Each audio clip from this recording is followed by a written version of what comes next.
यीशु मसीह का। परमेश्वर के धन्य नाम की महिमा हो। प्रभात मनन के सत्र 1468 में आप सभी का बहुत ही विनम्रता के साथ स्वागत करता हूं।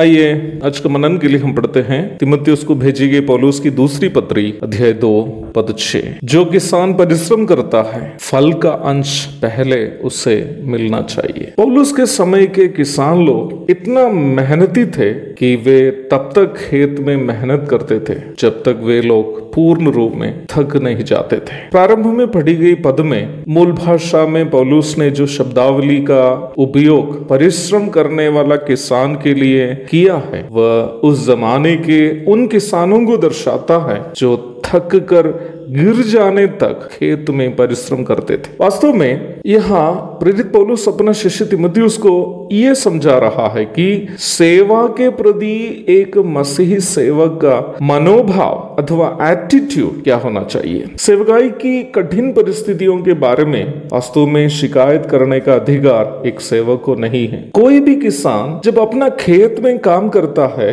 वो घड़ी देखकर या श्रमिक नियमों के अनुसार काम नहीं करता है। उनके मन में उस समय एक ही इच्छा होगी, कैसे भी हो मुझे खेत में फल दिखना चाहिए। किसी के अधीन वेतन के लिए काम करने वाला एक कर्मचारी और अपना खेत में मेहनत करने वाला एक किसान, दोनों के काम करने का मनोभाव में बहुत अंतर रहता है। वेतन के लिए काम करने वाला एक कर्मचारी को अपनी कंपनी के लाभ की चिंता से बढ़कर अपने ही जीवन की चिंता रहती है, परंतु अपने खेत में मेहनत करने वाला एक किसान जितना अपनी चिंता करता है उससे बढ़कर अपना खेत में फल दिखना चाहता है। वास्तव में पौलुस प्रारंभ में पढ़ी गई पद के द्वारा तीमुथियुस को यही समझा रहा है कि सेवा करते समय तीमुथियुस का मनोभाव क्या होना चाहिए। मुझे सुनने वाले प्रिय भाई बहनों, प्रभु के लिए कोई सेवा करते समय हमारा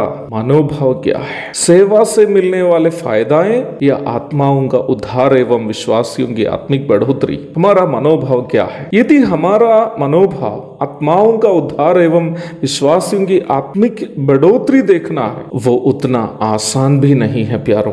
ऐसा मनोभाव रखना उतना आसान नहीं है। उसके लिए एक किसान जिस प्रकार ठंड, धूप, बारिश आदि में मेहनत करता है और करते करते कभी उसी खेत में ही गिरकर मर भी जाता है, वैसा ही मेहनत करनी पड़ेगी। इस मनोभाव से कि गिरकर मरना पड़े तो मरने दो, एक सेवक का असली मनोभाव को कवितात्मक भाषा में बताया गया एक सुंदर हिंदी गीत है जो मेरा एक पसंदीदा गीत भी है।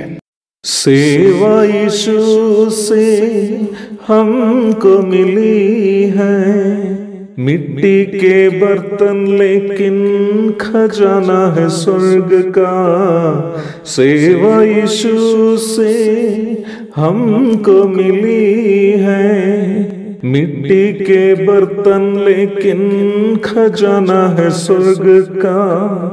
टूट जाए तो भी परवाह नहीं है, महिमा तुझको देते रहेंगे।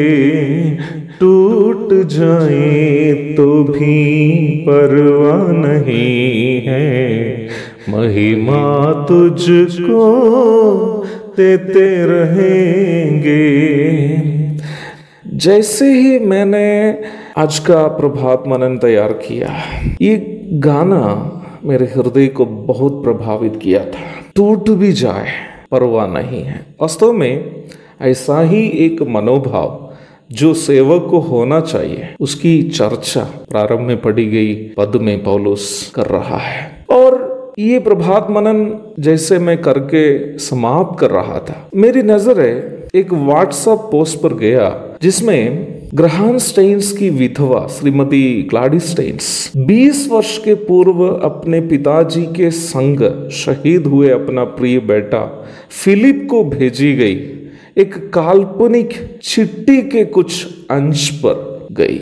उस चिट्ठी के एक भाग में बहन ग्लाडिस इस प्रकार अंकित की हुई है जो मुझे बहुत रोमांचित किया या कहिए कि बहुत अधिक भावुक कर दिया। वह इस प्रकार वो बहन अपने मृतक बेटा को, जो प्रभु के लिए शहीद हुए थे, उस बेटा को इस प्रकार लिख रही है। हाँ बेटा फिलिप, सन 2009 में मैं हेब्रोन स्कूल गई थी, जहाँ तेरी पढ़ाई हो रही थी। स्कूल के असेंबली हॉल के नाम स्टेन्स मेमोरियल हॉल करके नामांकित किया है। हॉल के बाहर के बोर्ड में यूहन्ना रजू सुसमाचार से ये पद अंकित की हुई है। मैं तुमसे सच सच कहता हूँ कि जब तक गेहूं का दाना भूमि में पड़कर मर नहीं जाता, वो अकेला रहता है। जब तक गेहूं का दाना भूमि में पड़कर मर नहीं जाता, वो अकेला रहता है। परंतु जब मर जाता है तो बहुत फल लाता है। परंतु जब मर जाता है तो बहुत फल लाता है। यूहन्ना 12:24। प्यारो, सेवक बहुत सारे हैं, लेकिन क्या ऐसा कोई सेवक है जो खुद की हानि उठाकर भी सेवा करता है? प्रभु ऐसे सेवकों की प्रतीक्षा में है। एक और शुभ दिन की धन्य कामनाओं के साथ आज का मनन का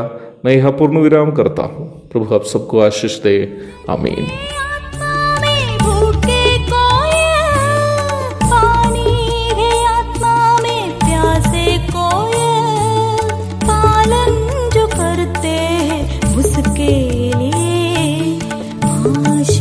पाने का साधन है ये वचन, प्यारा वचन ईशो।